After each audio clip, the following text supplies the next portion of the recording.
뭘 읽어야 할지 모르겠을 때 애매한 언니들과 함께 읽어요. 본격 독서 권장 방송 애매한 언니들 시작합니다. 깊게 뿌리 내린 내 맘에 작은 바람이 불 때면 난 자신한해 나에게 흔들리지 않으면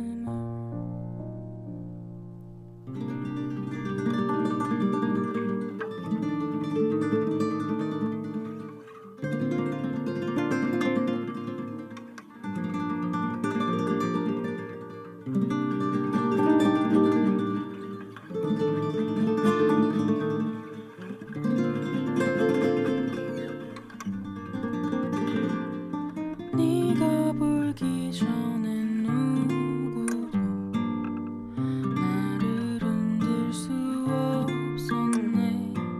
네가 알 수 없게 내 맘을 붙잡아도 흔들 내 맘이 왜 이리 요동치는지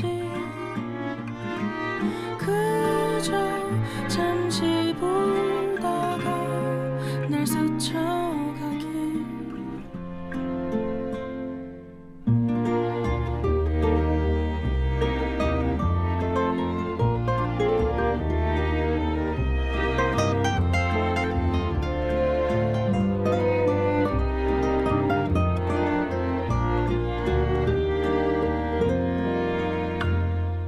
네가 불기 전엔 누구도 나를 흔들 수 없었네.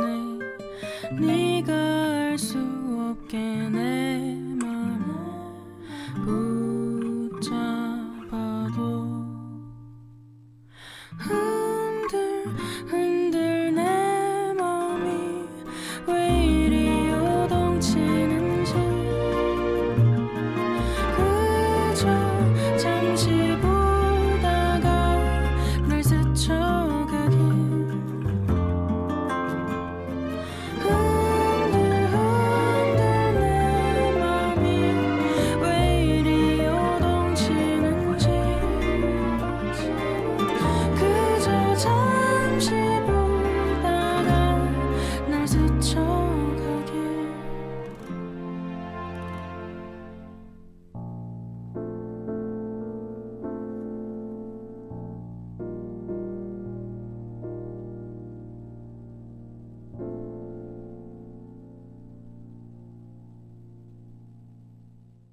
안녕하세요. 애매한 언니들입니다. 오랜만이 아니죠. 한 주 만에 또 찾아왔고요. 분홍이 쌤들과 함께 이야기 나누고 있습니다. 우리 같이 볼래요? 라는 책으로 지난주 그리고 이번 주 두 번에 이어서 이야기합니다. 세 분 다시 모셨습니다. 안녕하세요. 안녕하세요. 지난 방송 어떠셨습니까? 시간 너무 빠릅니다. 아쉽네요. 2주만으로 끝내기에는 계속 해야 될 것 같아요. 네. 저희가 지난주 방송 끝내고 그 얘기를 했어요. 이거는 연재를 해야 된다. 제가 막 말씀드렸는데 혹시나 성사될지 여러분 기대해 주시고요. 그러면 지난주 이어서 우리 같이 볼래요? 이야기를 이어서 해보겠습니다. 지난주에는 각자 보신 영화 쓰신 영화 이야기도 조금 했었어요. 근데 깊게 또 이야기를 나누지 못해서 좀 각자 보신 이야기 그리고 좀 인상적이었던 영화 이야기 좀 나눠보면 좋을 것 같습니다. 홍아 언니는 소공녀를 보셨는데 소공녀도 집을 왔다 갔다 하면서 그런 이야기잖아요. 어떠셨어요? 보시면서는? 사실 이제 우리 기혼 여성들을 예전에는 집사람이라고 많이 불렀잖아요. 네네네. 그래서 그 집사람의 의미가 무엇인지 저한테는 굉장히 큰 질문이었어요. 왜냐면 제가 이제 결혼을 하고 나서 굉장히 집에 있는 시간 그리고 절대적으로 집에 농축되어 있는 내 노동이 농축되어 있는 시간이 많았기 때문에 예전부터도 집에 대한 어떤 판타지가 저는 있었거든요. 근데 실제로 결혼을 하고 나니까 집은 어쩌면 내 명함일 수도 있겠다라는 생각이 드는 거예요. 왜냐하면 제가 이제 어린이들을 데리고 놀이터나 어디에 가면 동네 어디에 가면 꼭 어디 사세요라고 물어요. 그 내가 어디 사는지의 대답에 따라서 제가 어디 사는지 어떤 위치에 따라서 굉장히 미묘한 여러 가지의 차이점들이 느껴지더라고요. 맞아요. 그리고 실제로 제가 어린이집에 보냈을 때 그 엄마들이 실제 겪은 일입니다. 몇 동 살아? 자가야, 전세야, 월세야? 이거를 다 물어보더라고요. 실제로. 아이들한테요? 아니요, 엄마들한테. 엄마들한테. 네, 네, 서로 이걸 묻고 그래서 저는 그거를 어디에서도 한번 말씀드렸었는데 마치 군대에서 그 이제 관등 성명을 계급장을 주는 것 같은 느낌을 받았어요. 그리고 그때 제가 월세를 살고 있었거든요. 그러니까 자아가 쪼그라드는 기분을 느꼈었죠. 그래서 집이라는 게 원래도 어떠한 제가 판타지를 갖고 있었는데 굉장히 그게 현실감 있는 나의 계급과 사회적 위치를 지정해주는 무언가구나라는 생각을 현실적으로 했습니다. 근데 그 당시 이제 소공녀를 보면서 저 친구는 집에서 나의 어떤 것들을 메어 있는 게 아니라 난 여행을 하는 거야라는 이제 마지막 이야기를 하는데 그 중에서 마지막으로 간 집이 정미거든요. 정미가 제일 부자예요. 거기서 기혼 여성이고 그리고 아이를 키우면서 굉장히 남편의 충실한 어떤 뒷바라지 역할을 하죠. 근데 다른 사람들은 굉장히 그 정미를 막 손가락질해요. 너무 폭력적이고 너무 자본주의적이고 이제 미소의 어떤 진심을 이해 못한다고 하는데 저는 어떤 면에서는 이해가 되더라고요. 이게 집사람한테 그리고 전업주부에게 집이란 그리고 그 집을 부여하고 어떤 그 계급장을 준 남편에 대한 어떤 위치라는 것은 사실 당연 이 위치가 돼보지 않은 사람들은 모르거든요. 그래서 그 입장에서 좀 이야기를 해보고 싶고 또 코로나를 그때 당시 겪으면서 집에 대한 어떤 굉장히 많은 집은 모든 것이었잖아요. 카페도 되고 뭐 맞아요. 영화관도 되고 실제로 주거 공간도 되고 그래서 훨씬 더 농축된 함의가 있는 집에 대해서 좀 얘기를 하고 싶었고 근데 지금은 또 사실은 좀 얘기가 저도 달라졌긴 해요. 근데 그 당시에 198만 원을 갚으면서 네, 맞아요. 그런 어떤 세계 얘기가 나오니까. 세계의 이야기를 좀 나누고 싶었습니다. 네. 네, 그 책에도 써주셨는데 그렇게 사실 집의 의미와 그 소공녀에 나오는 주인공들에게도 집의 의미가 저마다 다른데 그 영화에서는 이입하고 있는 대상이 조금 다른 건데 그 알려지지 않은 이야기를 조금 더 집중해서 읽어주신 거죠. 근데 예. 제가 소공녀는 애초에 예. 정미 관점에서 쓸 사람이 있어야 되는데 그러니까 맞아요. 다 소공녀의 그 젊은 여성이 자유롭게 이렇게 그거를 쓰는 사람은 많아요. 근데 정말 정미 입장에서 집을 보고 이야기할 수 있는 사람은 잘 없거든요. 그렇죠. 그리고 이제 저 같은 경우에도 집에 뭐 그 집이 뭐 무슨 그냥 뭐 원룸 하나여도 되지 이런 생각을 하고 살던 사람이 사실 아이를 키우면서 작은 집에 아이 둘을 키운다? 전쟁이 따로 없거든요. 그러니까 엄마에게는 집 안에 또 나의 독립된 공간이 너무 필요한데 맞아요. 거기에 대해서는 충분히 이야기가 되지도 않고 내 독립된 공간이 있을 때 엄마의 삶도 엄청 많이 이렇게 채워지고 거기서 성장하는 게 있을 수 있는데 그러려면 집이 커질 수밖에 없거든요. 맞아요. 너무 이 영화를 보니까 다시 보이는 거죠. 계속 그런 부분들을 딱 선생님이 처음에 분엄이 와서 자기소개를 쓰는데 그 소공녀로 딱 쓰신 거예요. 제가 이런 걸 염두에 두고 있다는 걸 모르잖아요. 근데 자기소개를 쓰시면서 소공녀를 볼 때 이렇게 하면서 막 그걸 딱 자기소개에 쓰셨었어요. 네, 그래가지고 이분은 소공녀를 써야 되겠구나. 그냥 저 혼자 점지해두고. 그렇구나. 재밌네요. 소공녀 얘기도 이렇게 읽으니까 또 재미가 또 다른 재미가 있었습니다. 너무 얘기 좋아요. 굉장히 많아요. 많은데 이제 시간 관계상 그렇게 또 불러주십시오. 또 불러주십시오. 소공녀 특집 해야 돼. 소공녀 특집을 해야 되지 않을까 이런 생각도 진짜. 해봅니다. 네. 우리도 위스키 좋아하지.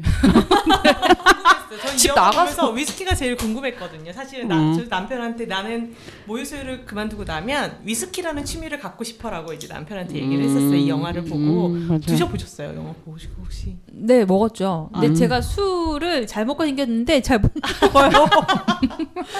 그래서 한 2모금 먹고 얼굴이 너무 심장이 너무 요동치는 바람에 사실 위스키. 엄마들한테는 위스키 마실 시간보다 내 책 한 권 더 읽을 시간 아니면 뭐 내가 좀 편안하게 자고 쉴 수 있는 공간 이것도 사실 허용이 안 되기 때문에 엄마들이 정말 바쁘거든요. 일하면서 애 보면서 막 집안일 하면서 그러니까 어떻게 보면 진짜 우리한테는 위스키보다 내가 좀 한숨 돌릴 수 있는 나만의 독립된 공간이 더 필요한 거고 요즘은 그래도 위스키를 마시면서 책을 볼 수 있는 그런 공간이 생겼더라고요. 그런 어떤 네, 꼭 가보고 싶어요. 가봐요. 같이 가자. 같이 가자고. 항상 네. 요즘에 무슨 얘기만 말 하면 같이 나오면은 가요. 맨날 다 같이 가서 놀아. 좋아요. 좋네요. 친구들이 이렇게 같이 갈 수 있는 사람들이 있다는 것이 좋습니다. 네. 그리고 사람들이 또 그것도 있어요. 아파트에 초품화라고 초등학교를 품고 맞아요. 있네. 근데 요즘. 이게 아이들 안전하고도 너무 연결이 되는 거예요. 맞아요. 그러니까 내가 아니야 나는 자유롭게 한 개인으로서 집 원룸에 살아도 되고 없어도 되고 그냥 자유롭게 할 수 있어 하는데 사실 엄마들 입장에서는 아이의 안전이 너무 결부된 막 뭐 큰 도로를 막 8차선 도로를 4번 건너야 된다 막 이러면 맞아요. 이제 진짜 이게 나의 문제가 아니라 아이들의 삶까지 영향이 있는 거잖아요. 그러니까 집을 바라보는게 전혀 달라질 수밖에 없는 거죠. 집 얘기는 끝이 없는 것 같아요. 맞아요. 은주 쌤이 보신 영화 얘기도 조금 해보면 어떨까 싶은데 케빈에 대하여 보셨고 그리고 크루에자. 예. 케빈에 대하여는 아까 성경쌤이 이렇게 저번 주에 말씀하셨던 것처럼 대부분 모성으로 많이 접근하는데 사실 거기서 되게 제가 헤어나오지 못하고 있었어요. 그러니까 너무 많은 포인트가 보이고 더 이상 모성이나 막 이런 게 아니라 다른 막 그런 게 보이는 거예요. 그 케빈 엄마한테 사람들이 분노한 어떤 그런 이제 사고에 참사를 당한 가족들이 막 계란을 던지거나 펀치를 날리는 이런 장면들이 새삼 눈에 보이는 거여서 피해를 받은 사람들이 저지르는 폭력은 정당한가? 막 이런 거에 또 꽂힌 거예요. 괜히 전혀 다른 맥락에 꽂혀서 사실은 그 부분에 대한 얘기를 막 처음엔 또 쓰기도 했었어요. 보는 분엄이 할 때에는. 그러다가 좀 헤매는데 현주쌤이 저한테 그 얘기를 하셨어요. 이게 근데 영화의 관점이 혹시 케빈 엄마가 아닐까? 라고 말씀해 주셨을 때 정말 모든 영화가 다 새롭게 보여서 이 영화를 진짜 한 50번 넘게 본 것 같아요. 근데 그러고 나니까는 모든 게 다 이해가 됐던 것 같아요. 그러니까 내 기억 속에 내가 생각하는 케빈, 엄마가 생각하는 케빈이라고 생각하니까 모든 게 다 좀 해결이 됐던 것 같아요. 그러면서 이제 죄책감이라는 키워드를 찾게 됐고 실제로 저 역시도 이제 임신했을 때 임신한지 모르는 상태로 굉장히 막 오랫동안 야근하고 막 그때는 이제 술 담배도 많이 하고 남편이랑 맨날 싸워서 울고 이런 와중에 아기가 생겨서 자리를 잡은 거였거든요.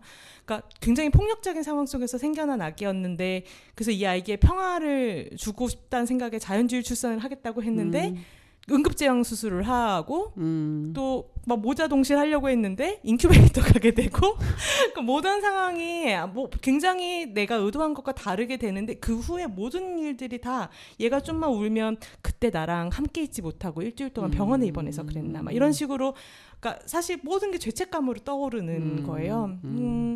그랬을 때 이제 이 케빈 엄마가 느꼈던 마음도 비슷한 거겠구나. 사실은 얘가 공을 던졌을 때 내가 더 정성스럽게 공을 던져줬어야 되나? 뭐 이런 사소한 것들이 다 걸리니까요. 사실은 그러니까 제가 얼마 전에 이제 둘째를 낳고 100일이 지났는데 아이가 되게 더울 때 태어났고 되게 많이 그러니까 되게 울음이 많았어요. 많이 울었고 저희 친정 어머니가 이번엔 좀 많이 아이를 돌봐주셨는데 그러니까 제가 또 초반에 약간의 산후우울증 같이 있어서 그러니까 아까 말씀드렸지만 내가 왜 애를 낳는다고 했지? 그러니까 사실은 시험관을 했던 그 시간부터가 되게 어쨌든 저한테는 쉽지 않은 시간들의 연속이고 좀 되게 외로운 싸움 같은 시간이었는데 이 아이와 단둘이 신무 속에 있는 그걸 그리워했었거든요. 근데 막상 있으니까 너무 힘든 거예요.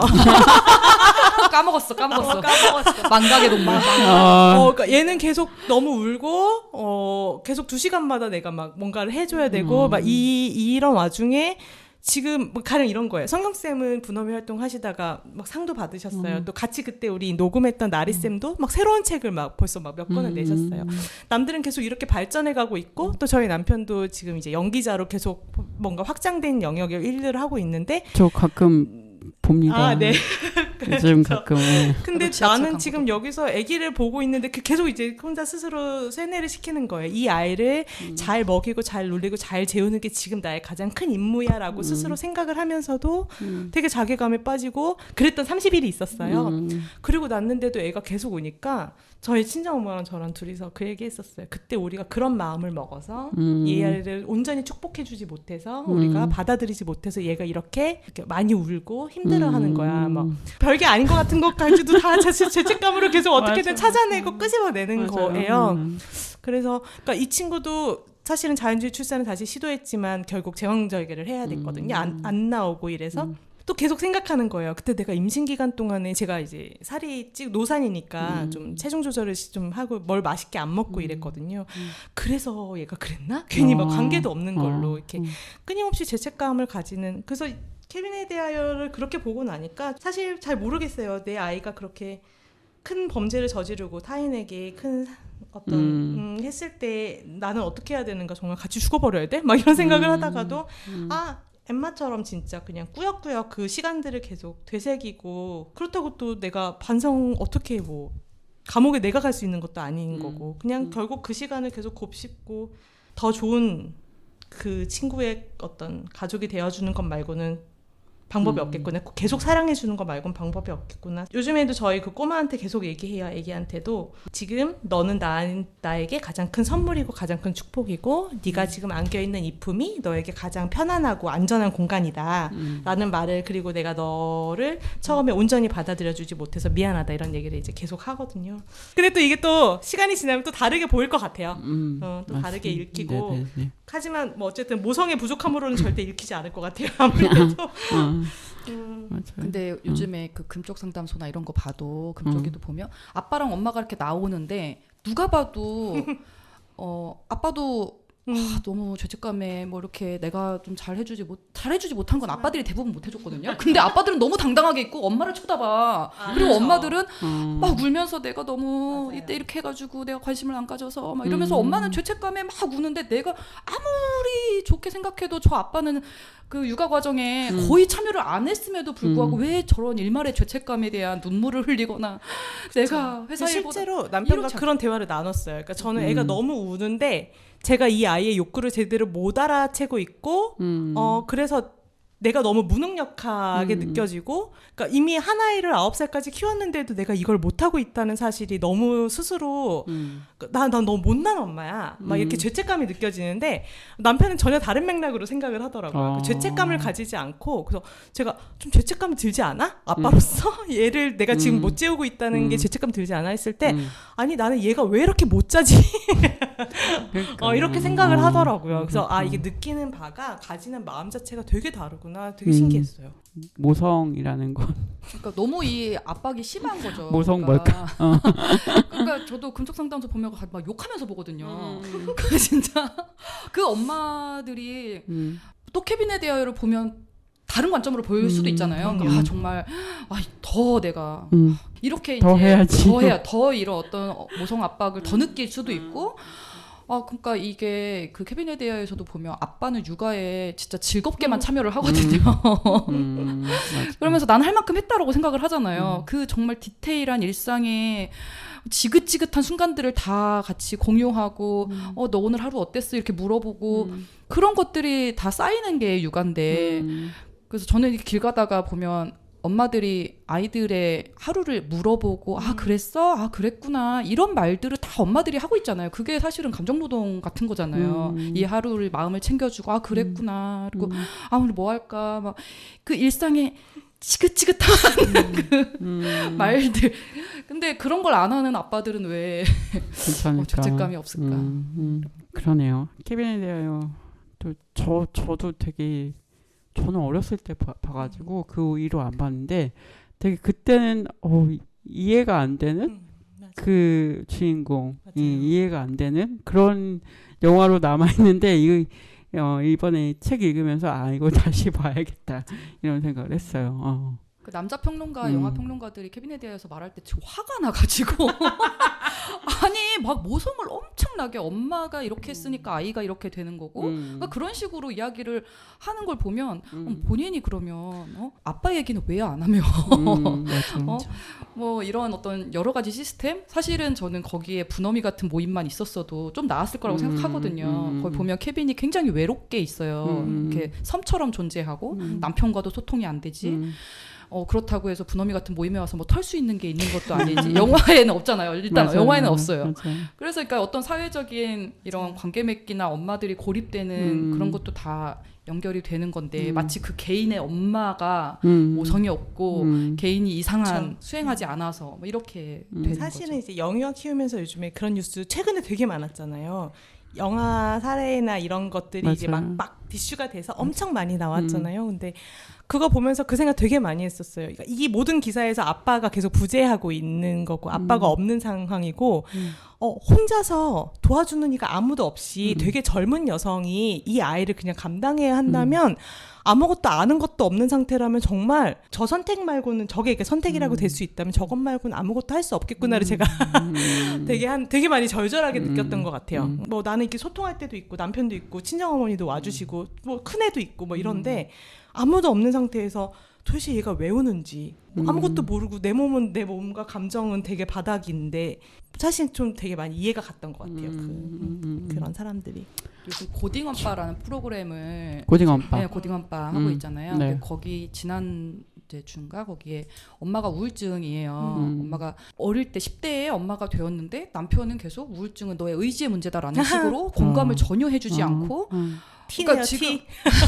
근데 우리가 지금 우울증은 막 그런 너가 의지가 없어서 그렇고 네가 엄마로서 지금 충분히 하고 있지 않고 막 이런 식으로 얘기를 했을 때 당연히 보이잖아요. 그 엄마가 얼마나 더 이게 고통스럽겠어요. 산후우울증에 대한 이해도도 사회적으로도 보는 관점도 여전히 이런 수준이구나. 그래서 너무 맞아. 놀라웠어요. 예능에서 그런 게 엄청 요즘 많이 나오죠. 예능에서 고딩엄빠도 그렇고 말씀하신 그 금쪽 상담소도 그렇고 보면서 욕하는데 또 기분이 이상. 보면서 욕하면서 씁쓸해. 그 댓글에 보면 전 댓글도 보거든요. 그러면 씁쓸한. 나는 절대 저런 엄마가 되지 않을 거야. 뭐 이런 아이를 저렇게 방치하지 않을 거야. 실제로 저도 케빈에 대해 처음 봤을 때는 그렇게 생각했어요. 그쵸, 저런 그쵸. 엄마가 되지 않을 거야라고 생각했어요. 나는 안 그럴 거야라는 생각을 이제 하면서 그러니까 되게 단편적으로만 엄마를 욕하는 방식으로만 그러니까 조금 더 왜 저 엄마가 저렇게 우울증일 수밖에 없는지 아니면 그걸 해결할 수 있으려면 어떤 게 좀 필요한지 이런 이야기들을 하는 게 아니라 그냥 엄마를 마녀 사냥하듯이만 다른 엄마들은 안 그런데 뭐 이런 식으로 다른 엄마는 가진 자원이 다 다르잖아요. 그렇죠. 그게 되게 큰 것 같아요. 케빈에 대하여를 보고도 이렇게 또 다른 얘기들 또 이런 얘기들 할 얘기가 엄청 많고 82년생 김지영 얘기를 해야 되는데 음악을 듣고 와서 82년생 김지영 얘기도 해볼게요. 네. 인수염고래 윤두현 밴드 음악 듣고 오겠습니다.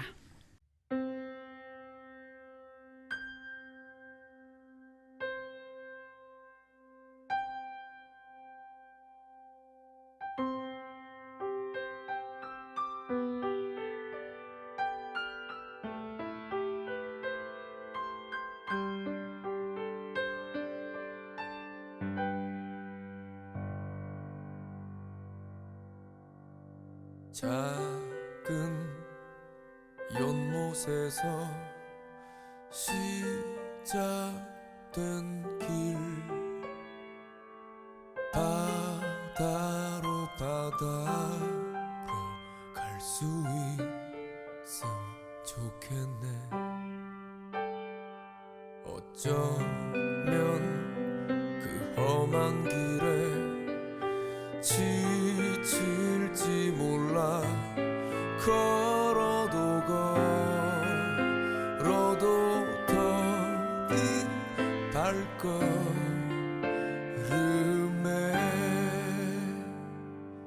너 가는 길이 너무 지치고 힘들 때 말을 해줘. 숨기지 마. 넌 혼자가 아니야. 우리도 언젠가 흰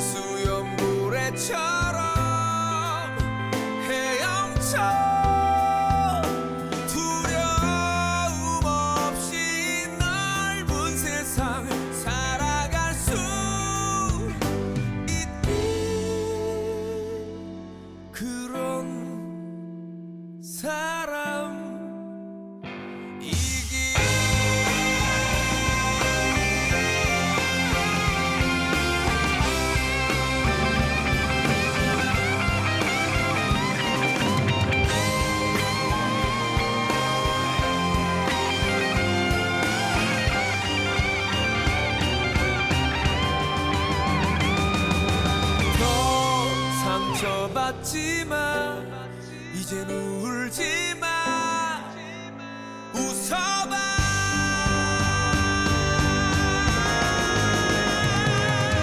너 가는 길이 너무 지치고 힘들 때 말을 해줘 숨기지마 너로 자가 아니야 우리도 언젠가 긴 수염고래처럼 헤엄쳐 두려움 없이 넓은 세상 살아갈 수 있는 그런 사람 이끌어 가는 길이 너무 지치고 힘들 때 말을 해줘 숨기지마 너로 자가 아니야 우리도 언젠가 흰 수염고래처럼 헤엄쳐 두려움 없이 넓은 세상 살아갈 수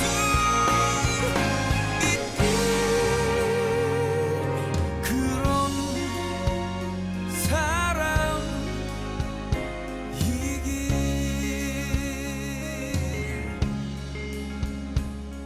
그런 사람이길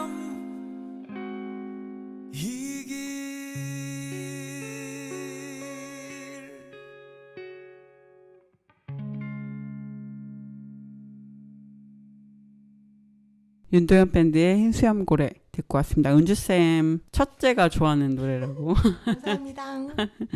듣고 왔고요.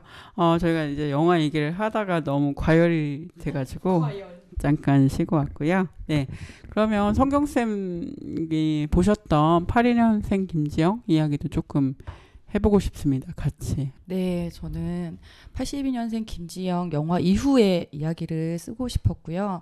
그래서 실제 제가 정말 이 영화에서의 김지영처럼 이제 막 첫 번째 책도 출간하고 그 이후에 거의 제가 공저로 참여한 책이 나와 있는 책만 6권, 8권이 돼요. 그 뭐 교육자 민들레 책도 그렇고 뭐 포괄적 성교육 같이 하시는 분들하고 같이 쓴 책도 있고 뭐 엠번방 이후 교육을 말하다처럼 맞아요. 여러 사람들하고 함께 참여해서 막 책을 되게 많이 냈단 말이에요. 그리고 뭐 여기저기 청탁도 들어오고 그래서 아 이제 글 쓰는 삶으로서 나의 삶이 이제 확장이 되는구나 막 이랬는데 사실은 이제 뭐 아시겠지만 청탁고는 원고가 너무너무 고통스럽게 써도 이제 원고료가 뭐 적다든지 뭐 입금되는 게 뭐 여러 그러니까 이게 글쓰기가 결국은 그렇게 답이 아니다라는 이야기들을 생각하게 되면서 아무나 또 쓸 수가 없는 거죠. 제가 이 엄마들하고 같이 글을 쓰자라는 걸 지금 거의 몇 년을 했잖아요. 네. 그러면서 느낀 것은 누군가는 글쓰기가 접근조차도 이제 어렵고, 쉽지 네. 않고 맞아요. 평생 내가 글을 안 써봤는데 갑자기 글로 무슨 출구가 나온다.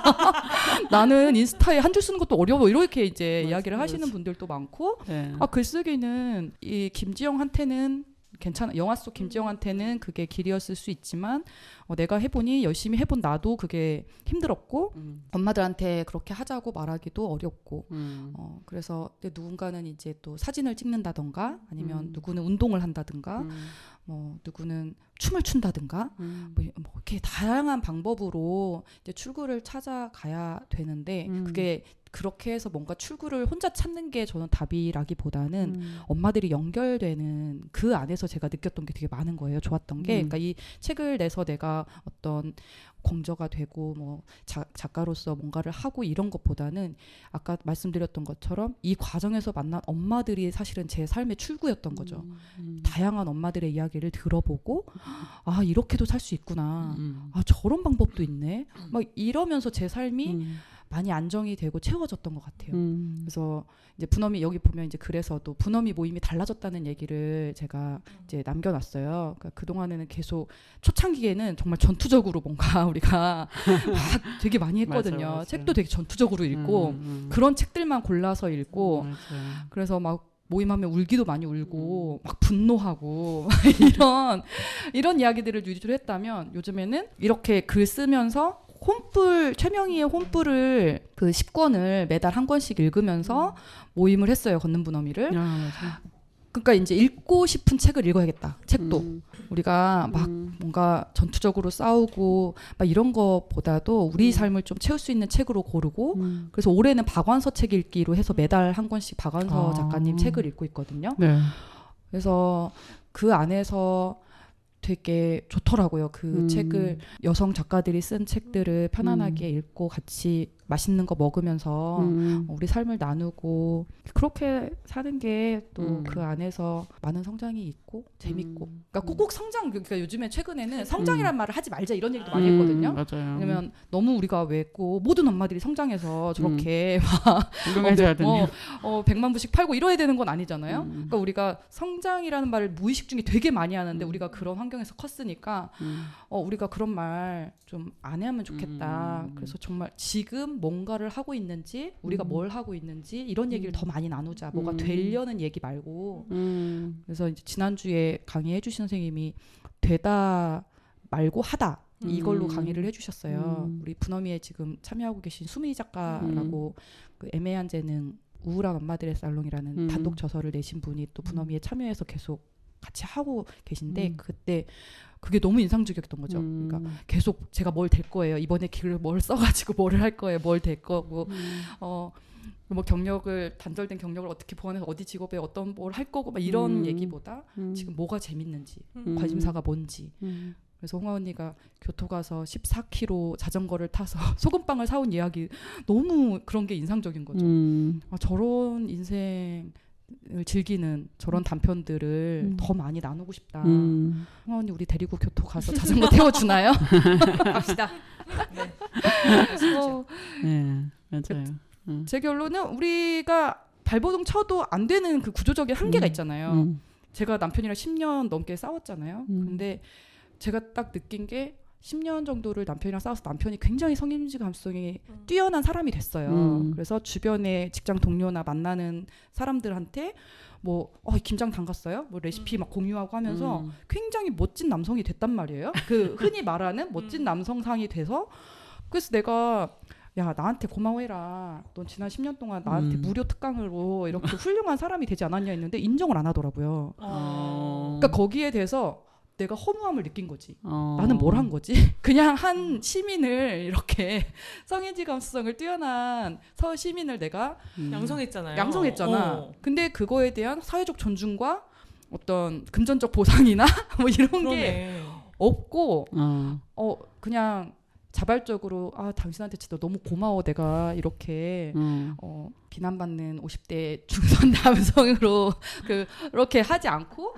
이래도 스스로 생각했을 때 너무 내가 괜찮은 사람이 된 것 같아 고마워 뭐 이런 인사를 스스로 했다면 내가 되게 뿌듯했을 것 같아. 근데 사회적 존중도 없지 이거 뭐 어떤 것도 없지 금전적 보상도 쉽지 않지 이게 구조적인 한계라면 우리가 누릴 수 있는 즐거움이라도 마음껏 챙겨서 살아야겠구나. 맞아요.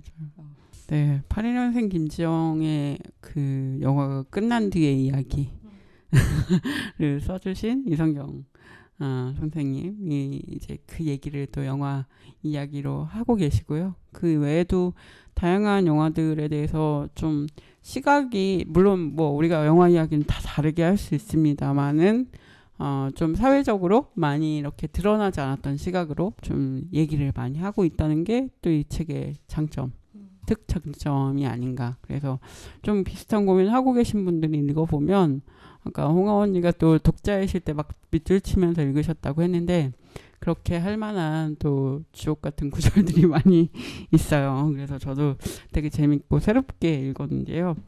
사실 이제 이 과정을 보니 뭐 어쨌든 엄마들이라는 공통점으로 묶여 계시고 집안일도 하시고 육아도 하실 테고 이러면서 또 글 쓰고 줌으로 10시에 모여서 회의하시고 진짜 쉽지 않을 것 같은데 이거 거의 뭐 자기 개발의 끝 아닌가 거의. 또 어떠셨어요? 생활이 어떻게 구성되는지 좀 궁금해요. 부너미는 다 생계가 따로 있고, 네. 그러니까 이제 뭐 낮에는 뭐 직장 생활을 하시는 분도 계시고 가정 생활을 하시는 분도 계시고 다 개인 삶들을 사는 거고, 매주 이제 목요일 밤 10시만 되면 이제 모여서 자신의 근황을 나누는 시간을 되게 중요하게 생각해요. 근황 나누기를 꼭 제가 n분의 1 말하기라는 걸 되게 중요하게 다루거든요. 그래서 이제 제가 일방적으로 막 얘기를 하거나 이런 게 아니라 똑같이 제가 시간을 똑같이 그날 접속한 사람들 n분의 1 해가지고 발언을 뭐 2분 3분씩 돌아가면서 모두 얘기하게 하는데, 사실 그 시간이 되게 소중하거든요. 어떻게 지내고 계신지, 뭐 이렇게 집안에 어떤 갈등이 될 수도 있고, 회사에서의 뭐 일적인 이야기일 수도 작은 있고. 승리. 전 이게 제일 좋았어요. 저희가 작은 승리를 나눠줘도 좋고, 저는 되게 많이 얘기하는 게 즐거웠던 경험 아니면 자랑을 많이 해달라 이런 얘기 많이 해요. 그래서 이게 짧으니까 막 다들 랩하듯이 막 얘기를 해요. 왜냐면 그 시간을 독점할 수 되게 없으니까 제가 되니까. 시간 끝나면 이제 다음으로 넘어가거든요. 어. 그러니까 막 랩하듯이 막 자랑도 해야 되고 내가 있었던 명절, 특히 명절 지났잖아요. 그러면 명절 이야기도 막 해야 되고, 책 이야기 못했다 막 이러면서 막 본인 재밌다. 읽었던 책도 얘기해야 되고 추천도 영화도 막 추천해야 되고 막 이러는데 그때 되게 되게 놀라운 와, 이번 명절도 다 명절을 그러니까 전통적인 명절을 안 챙기고 뭐 여행을 간다든지 스위스 여행을 간다든지 뭐 이런 되게 경험, 여기도 막 교토를 갔다 오고 막 이런 경험들을 또 들으면서 우리도 저렇게 할 수 있겠구나. 그리고 실제 여기에 우리 유유 선생님은 결혼 생활이 20년이 넘으셨는데 내가 20년 동안 갔는데 이젠 안 가겠다 선언을 하시고 실제로 이제 안 가신 경험을 안 가고 뭐 했는지 뭐 이렇게 나눠주시고 우리의 희망 같은 막 이런 이야기들도 하고 다들 재밌게 잘 사시고 있는 것 같아요. 힘든 시간을 통과하는 분도 계시지만 약간 숨통이 트이는 시간이라고 표현을 해주시더라고요. 부넘이 와서 듣는 것만으로도 나도 저렇게 언젠가 할 수 있겠구나. 그렇게 나누는 시간이 참 중요한 것 같아요. 저도 일상을 공유할 일은 사실 별로 없잖아요. 일하고 막 그러다 보니까. 근데 이 모임도 되게 소중한 시간을 나누고 계시는구나 그런 생각이 들고. 어떠셨어요? 홍아 언니의 일상은 어떠신가요? 부넘이와 함께하고 계신. 제가 그 부넘이 전과 후가 달라졌다고 말씀드릴 수 있는 이유 중에 하나가, 이전에는 우리 아까 은주쌤도 말씀하셨지만 굉장히 모성이라는 어떤 프레임에 gat혀 있었어요. 그래서 일도 했지만 욕먹지 않는 엄마가 되는 것, 그게 굉장히 저한테는 중요한 화두였거든요. 저 엄마는 일을 하면서도 애들도 잘 챙기고 집도 깨끗해. 요 이야기를 맞아. 너무 듣고 싶고 맞아. 그 이야기를 들어야만 내 존재나 생산성이 증명되는 것 같았거든요. 그래서 굉장히 힘들게 살았죠. 그전에는. 왜냐하면 막 애들 다 유기농으로 먹이고 다 손수 김밥 싸고 이렇게 하면서 어디 출장 가면은 막 그 일주일치 음식을 다 해놓고 냉동실에 얼려놓고 집도 뭐 유리알처럼 해놓고 있었어요. 그러니까 굉장히 저를 착취하면서 살았죠. 근데 부넘이 책을 읽고 또 여러 선생님들의 이야기를 들으면서 내가 굉장히 멍청하게 살고 있었구나. 이게 내 잘못이 아닌데 굉장히 모든 일들의 어떤 원인과 결과를 나로만 한정시켰구나. 구조적이거나 혹은 사회적이거나 혹은 이게 잘못된 프레임에 갇혀 있었던 많은 일들을 오로지 나의 행동과 어떤 그 육아의 방식 때문이라고 귀결시켰구나. 내 시선이 굉장히 좁았구나라는 걸 부넘을 통해서 제가 그냥 멀리 있는 이야기가 아니라 가까운 선생님들의 입으로 듣고 이야기를 들으면서 굉장히 제가 가지고 있던 선입견이 많이 깨지게 됐죠. 그래서 제가 2020년 이제 말쯤에 이제 코로나 터지면서 이제 원래 하던 일을 그만뒀었는데 그때 정말 많이 싸웠어요, 남편이랑. 이전과 다른 이제 노선을 택하면서 진짜 미친 듯이 싸우고 거의 뭐 매일매일 이혼을 생각하면서 싸우면서 지금까지 이제 계속 살고 있습니다만 그러면서 제 행동이나 그리고 남편이 저를 대하는 것도 달라진 거죠. 당연히 너의 일이라 생각했던 것들이 당연하지 않다는 것을 제가 매일매일 막 주전자부터 시작해서 빨래 뭐 너는 왜 세탁기가 끝났는데 그 배소리를 너는 못 들어? 나는 듣는데. 그 얘기 너무 웃겼어요. 네. 남편은 못 듣는다. 그래서 이런 것들을 매일매일 싸우고 그 싸우는 시간을 부노미 선생님들과 공유하고 응원받고 그리고 그런 것들이 되게 이 이후의 삶의 어떤 특히 이제 성경쌤의 그 배우자분이 김치를 담근다는 게 저한테 정말로 충격이었거든요. 왜냐면 제 배우자가 할 수 있는 수준은 냉동볶음밥을 볶는 수준이었어요. 그 전까지는. 그러니까 완전히 하이 레벨이었던 거죠. 저한테는. 그래서 그거를 향해 나도 달려가야겠다. 아 진짜로 내가 이제 죽이 되든 밥이 되든 이제 개처럼 싸워봐야겠다 생각을 해서 그러니까 이 책을 쓰는 과정에서의 그 싸움들이 계속 지난하게 정말 일상적으로 일어났고 굉장히 힘들었죠. 매일 싸운다는 건 감정적으로도 또 육체적으로도 힘든 일이었지만 지금은 많이 변했어요. 그래서 배우자가 이제 집안일을 담당이 아니라 그냥 같이 하는 것 그리고 노동이 곧 이제 돈이 아니더라도 그 노동 가치가 어떤 사회적인 재반이나 기여할 수 있다는 것에 대해서 많이 공감을 하고 물론 이제 남성들의 기존의 수준에서는 굉장히 높이 올라왔고 저 기준에서 아직 못 미치긴 하지만 그래서 제가 확실히 말씀드릴 수 있는 게 이 분업이를 만나고 분업이의 글을 쓰면서 제가 가지고 있던 제 삶의 어떤 고정관념과 모성, 육아, 일 여성이라는 관점이 완전히 달라졌다라고 말씀드릴 수 있었던 것 같아요.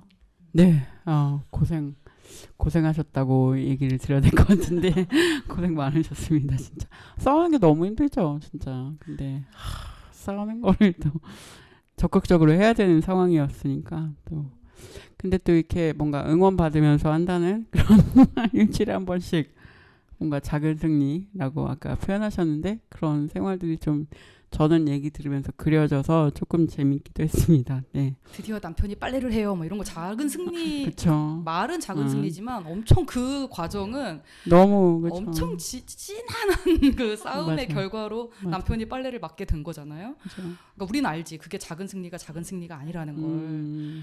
고3 아들한테 내가 이 분어미 모임을 해야 되니까 밤 10시 이후에 들어오라고 부탁을 했다는 거예요. 그리고 들어줬다는 거지. 이것도 되게 큰 승리인데 제가 오늘 그동안은 되게 전통적인 20년 이상 이런 것들을 수행하면서 절대 할 수 없는 말을 이제 하고 당당하게 요구하고 엄마 이 시간은 지켜야 되니까 네 방에서 공부 이걸 할 거야. 뭐 이렇게 이제 하는 그런 것들도 너무 진짜 저렇게 할 수 있구나.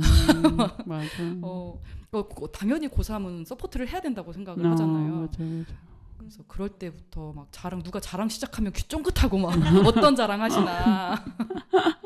우리 분어미가 그 나델 언덕이라고 성경쌤이 이제 말씀하셔가지고 비빌 언덕 아니고 나델 언덕. 비빌 언덕 아니고 나델 언덕 비비지 말라고. 비비지 말고 비비는 건 또 비비면 싫어해. 안 돼, 비비면 안 돼. 질척거리는 거 싫어하는데 그 선생님들이 마음껏 자랑하세요. 작은 부분이라도 조금이라도 달라진 부분 혹은 이전과 내가 조금 더 기쁘게 재밌게 했었던 부분 있으면 마음껏 말씀하세요 해서 선생님들이 막 자기 자랑하느라 바빠요. 맞아. 근데 그 자랑을 중요해요. 할 곳이 잘 없어요. 맞아요. 왜냐하면 맞아. 그 제가 되게 인상적이게 본 게 정치를 20년 이상 한 여성인데 그분의 댓글에 말을 하니까 아줌마 나대지 마세요라고 하는 거예요. 그래서 제가 그 너무 충격이었던 거예요. 이걸 전문 정치인으로 보지 않는 거예요. 그냥 아줌마가 나댄다. 그러니까 이게 아줌마들은 조금만 뭔가 공적인 발언을 하는 꼴을 못 보는 거지. 맞아. 되게 사적인 영역에 머물기를 바라고 그리고 뭔가 내가 되게 얘기할 때 겸손하게 말하고 되게 내 경험에서는 이런데 조언도 되게 쉽지 않아요. 남자들은 뭘 알지도 못하면서 육아 조언도 그렇게 잘하잖아요. 나 진짜. 근데 사실 엄마들은 근데 엄마들은 그렇게 경험이 막 10년씩 육아를 하고 그래도 되게 겸손해. 내가 잘 못해서 맞아, 막 이러고.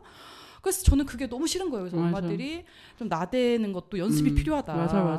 그래서 여기 오시면 저희 분어미 로고가 약간 언덕같이 생겼어요. 그래서 옛날에 막 백래시 이랬는데 다 필요 없고 나델 언덕이다. 나델 비비지 언덕. 마라. 이 분엄의 의미와 로고가 계속 바뀌고 있고 이 로고의 의미도 그렇죠. 그 시작은 저희 응. 82년생 김지영에 보면 응. 그 김지영이 그 회사에 떨어졌을 줄 알고 그 졸업식을 안 간다고 막 그래요. 밥 먹다가 아 졸업식 안 갈래 뭐 취업도 못했는데 졸업식 뭐 하러 가라고 했을 때 아빠가 야 너 그냥 시집이나 가 뭐 이렇게 얘기를 해요. 네. 그랬더니 이제 그걸 듣던 엄마가 대극노를 하시면서 지금 시대가 어느 시대인데 시집이나 가라고 하냐. 그럼 지영이 너 나대 막 나대 이렇게 얘기를 하거든요. 막 밥알을 튀기면서 너는 나대면서 살으라고 막 나대 막 이러는데 오 진짜 여자가 나댈 곳도 없지만 엄마들이 나댈 곳은 진짜 없네. 맞아요. 우리가 엄마가 되니까 우리 얘기를 귀담아 듣지도 않고 나댈 곳은 없구나. 그래서 그때 이제 나댈 언덕을 딱 만든 거죠. 이 보는 분엄이 과정하면서 그때 폭풍같이 그래 나대자. 그래서 나대실 거예요? 뭐 이거 강의 이거 기획할 때 나대세요. 강의 기획할 때도 나대실 분 손 들어라. 막 약간 아직 나댐력이 없는 사람들은 손을 못 들어요. 근데 이제 나댐력.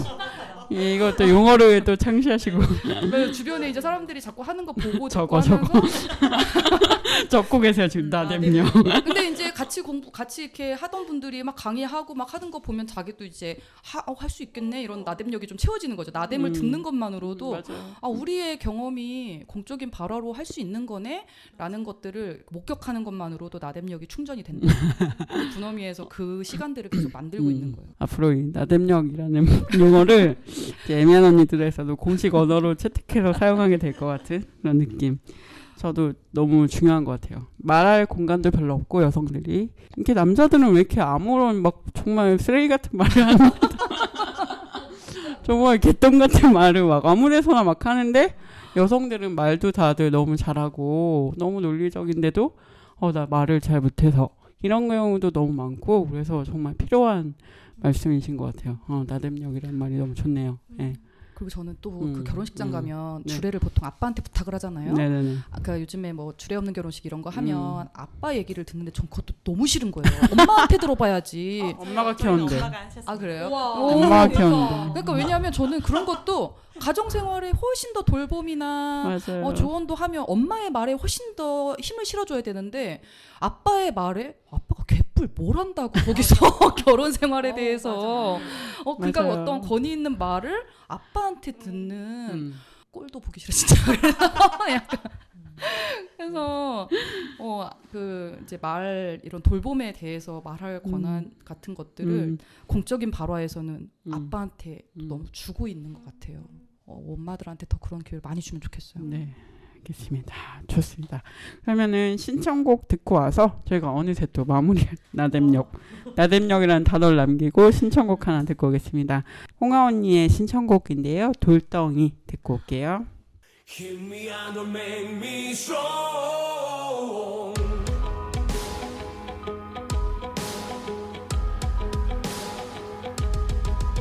그저 정해진 대로 따르라고 그게 현명하게 사는 거라고 쥐 죽은 듯이 살라는 말 가짜는 말 누굴 위한 삶인가 뜨겁게 쥐져봐 절대 꼼짝 않고 나는 버텨낼 테니까 거세게 때려봐 네 손만 다칠 테니까 나를 봐야야 끄떡없어 쓰러지고 떨어져도 다시 일어나 오를 뿐이야 난 말야 야야 똑똑히 봐 깎일수록 깨질수록 더 세지고 강해지는 돌덩이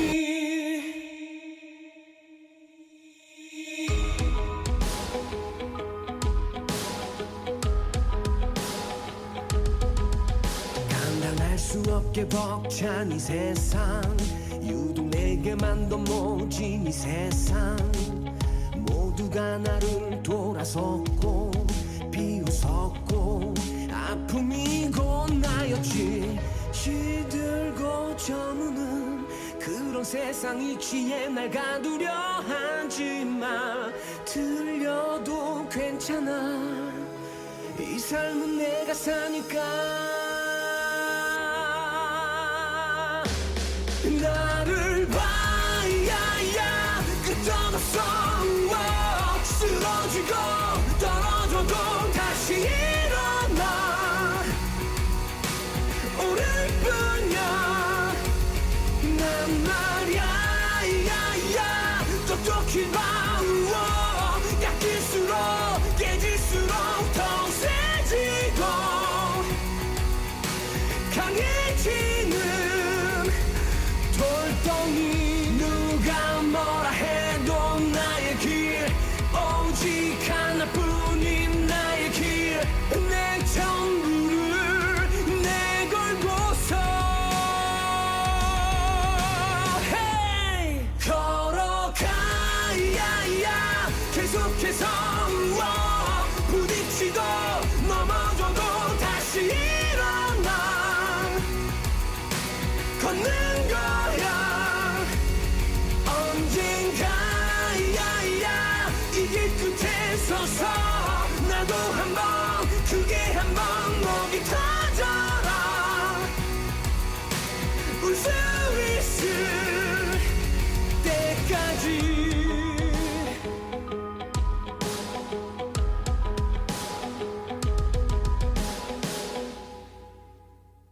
또 많은 이야기를 또 노래가 나갈 때 우리 이렇게 얘기를 하고 싶은 얘기가 너무 많으신 분들 모시니까 또 너무 시간이 짧다는 생각밖에 안 들고 너무 아쉽습니다. 이제 끝내야 돼요. 시간이 빨리 가요. 네, 너무 빠르죠. 그래서 좀 어떠셨는지 돌아가면서 이야기 좀 해보겠습니다. 네. 되게 힘들었었던 것 같거든요. 글 쓰면서 진짜 많이 힘들었었고 그 힘든 게 그러니까 글을 못 써내는 내가 힘들고 또 미안해하는 내가 힘들고 성경쌤은 글을 못 써서 성경쌤은 미안해하지 말라고 하는데 난 너무 미안하고 이 사람들이 얼마나 또 내기를 기다리는 다른 사람들한테 미안하고 막 그랬던 시간이었던 것 같아요. 근데 이렇게 또 책이 나오고 이렇게 또 책에 대해서 사람들과 얘기하고 이럴 수 있게 되는 것도 진짜 다 되게 감사한 것 같고요. 계속 또 그 뒤로도 되게 많은 이제 막 많은 것들을 보고 이랬는데 또 여전히 다시 후기를 남기거나 이러지 못해요. 이렇게 저만의 시선으로 막 뭔가 남기거나 이제 머릿속으로는 되게 많은 생각을 하고 있지만 그래도 어쨌든 이때 이 글을 썼던 그 경험들이 저한테는 어쨌든 남아 있어서 나는 언제든 다시 내가 되게 타율적인 사람이고 어떤 이성경 같은 사람이 벌금을 내라고 하고 하지 않으면 잘 안 쓰긴 하지만 언제든 나는 쓸 수 있는 힘을 갖고 있는 사람이다라는 생각을 하게 된 것 같아요. 그것만으로도 사실은 이 분어미 가정이 함께했다는 게 저한테 되게 큰 의미가 있는 거고 오늘 이렇게 또 저도 항상 그냥 궁금했던 홍아 언니를 실제로 뵙고 요즘은 실세 그러니까 뭐죠? 요즘에 이제 가장 활발한 활동을 하고 계시잖아요. 그래서 이렇게 만나서 너무 좋고 우리 성경쌤 너무 오랜만에 만나서 좋고 참 분어미를 처음 알았던 게 아기띠 하고서는 이렇게 둥가둥가 하다가 처음 분어미를 알게 된 건데 요즘엔 그때 생각이 되게 많이 나요. 밤에 이제 얘를 재울 때 가능하면 페이스북을 안 보려고 되게 노력해요. 또다시 분어미 같은 곳에 들어가게 될까봐 그래서 생각 되게 많이 나고 이렇게 2017년부터 벌써 6년 동안 이렇게 함께하고 있을 수 있다는 게 되게 감사한 일이구나. 고맙고 그렇습니다. 6년을 하셨군요. 함께. 처음 시작 때부터 있었어가지고 네. 함께하게 돼서 영광입니다.